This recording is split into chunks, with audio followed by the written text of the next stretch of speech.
Fait que bonjour, nous sommes de retour cette fois ici pour parler de la recension des écrits qui nous arrive suite à la problématique. Mais en réalité, les deux sont pas mal reliés parce que quand j'ai parlé de la problématique, je vous ai dit souvent, on va aller chercher des éléments dans les écrits pour venir justifier notre problématique, vendre notre salade.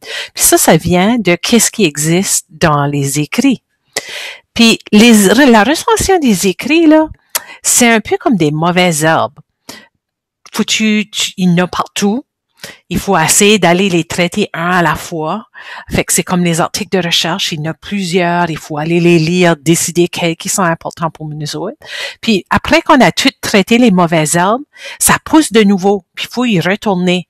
Fait que quand on fait notre problématique, puis la recension nous aide à vraiment préciser notre problématique, mais après ça, quand on définit qu'est-ce qu'est nos concepts, à la fin, quand on a nos résultats, il faut qu'on retourne à la recension des écrits parce que les résultats de notre étude, est-ce que quelqu'un d'autre qui a étudié les mêmes choses que nous autres, est-ce qu'on a trouvé les mêmes résultats? Fait qu'on n'est jamais fini avec la recension des écrits comme qu'on n'est jamais fini avec des mauvaises herbes. La recension des écrits, en réalité, son but, c'est de regrouper tous les travaux.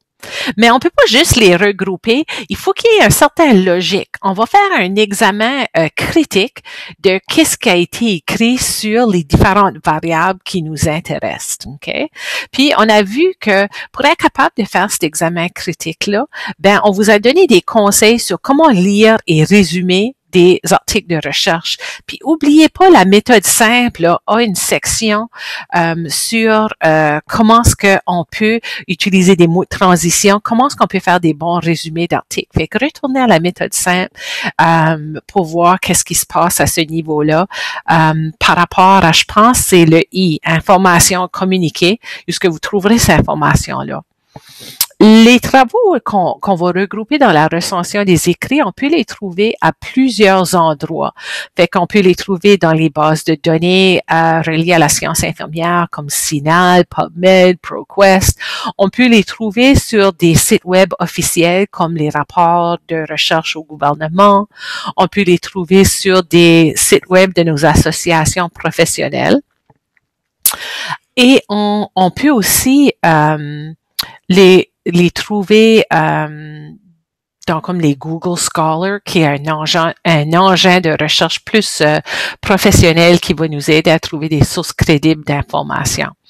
J'ai mis ici qu'il y a des petits bijoux de recension des écrits. Des fois, quand on trouve un petit bijou comme une analyse narrative ou une méta-analyse ou une méta-synthèse, ça c'est souvent un article qui regroupe des résultats de plusieurs études. Fait que quand est-ce que tu trouves un article qui regroupe les recherches de différentes personnes, c'est pas des sources primaires d'information. Fait que c'est souvent des sources secondaires d'information. Fait qu'il faut toujours retourner à l'article original pour être capable d'avoir une source primaire d'information. Mais des fois, on peut aller trouver des bonnes études dans des métasynthèses et ensuite aller chercher la source primaire. Les sources tertiaires, si vous voulez vous souvenir bien, puis ça, c'est dans la méthode simple aussi, sous S, sorte d'information. Ça, c'est comme nos Wikipédia, nos encyclopédies, jusqu'il y a des auteurs anonymes qui publient des résultats. OK? Fait que je sais que vous avez déjà des stratégies pour comment aller chercher vos recherches documentaires parce que vous aviez à le faire dans toutes vos recherches approfondies. OK? Quand on parlait de la problématique, on disait fallait justifier notre étude au niveau empirique puis au niveau théorique. Fait qu'on va aller chercher de l'information au niveau empirique, qui est les études qui ont été faites sur le sujet, mais peut-être aussi des écrits plus théoriques comme les codes conceptuels ou des revues de la littérature sur un tel sujet. Comment en profondeur? Fait comme je vous ai dit, c'est comme des mauvaises herbes. On peut passer beaucoup de temps à enlever des mauvaises herbes. La recension des écrits, une étude, là, elle peut durer 2 mois, comme qu'elle peut durer 2 années, comme qu'elle peut durer 2 décennies. Fait que c'est longtemps à aller recueillir des données. Fait que ça dépend de plusieurs facteurs. Comment d'expérience qu'on a à se promener dans les bases de données. Plus d'expérience qu'on a, moins longtemps que ça va prendre à trouver. Si c'est un sujet qui est très complexe, qui a été beaucoup étudié, on va avoir beaucoup d'études, ça va prendre plus de temps. Tandis que si c'est un sujet qui est vraiment nouveau, personne n'a beaucoup étudié ce sujet-là, la recension des écrits va être moindre. Même l'accès aux ressources, comment d'argent qu'on a? On a-tu accès à une bibliothécaire? Est-ce qu'on fait partie d'une équipe de recherche? Tout ça peut influencer comment de temps que ça va prendre pour réaliser la recension des écrits, puis aussi comment en profondeur qu'on va y aller. Est-ce qu'on va juste aller chercher les 10 dernières années, les 20 dernières années? Comment est-ce qu'on va savoir? OK?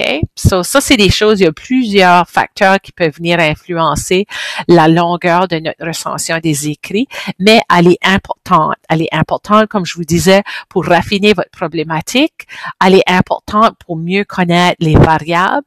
Puis, elle est importante pour venir expliquer ou valider les résultats que vous allez avoir.